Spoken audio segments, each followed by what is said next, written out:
Аз питам, след като са ви фалирали бизнеса, след като ви са ви спряли живота за 2 години, след като ви са продали имота на данъчна оценка и вие сте загубили 3 пъти повече, кой ще върне имота, който ви е незаконно отнет?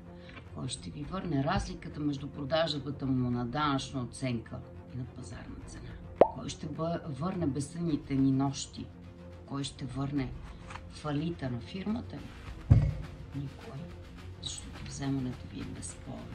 Това е един закон, с който всеки, който реши, че е неудобен, веднага може да стане удобен. Мракобесният 417. Попаднете ли в лапите му? Идва хубавия момент, в който ние си казваме: чакайте малко, аз имам права. Имам право да възразя, имам право да докажа, че не дължа. Имам право, че не дължа толкова. Имам право да възразя, че някой използва моята лична карта. Имам право. Според хартата на основните права на Европейския съюз, всеки има право на ефективни правни средства за защита и на справедлив съдебен процес.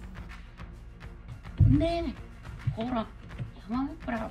Нито аз, нито ти, нито твоята фирма имаме право да спрем принудителното изпълнение по този закон.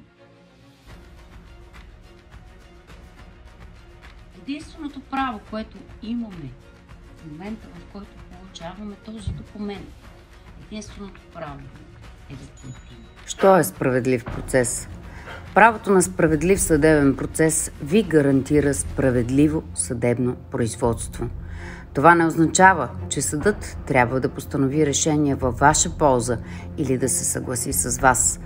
Справедлив процес означава, че съдът коректно следва всички процедури и третира всички страни равно.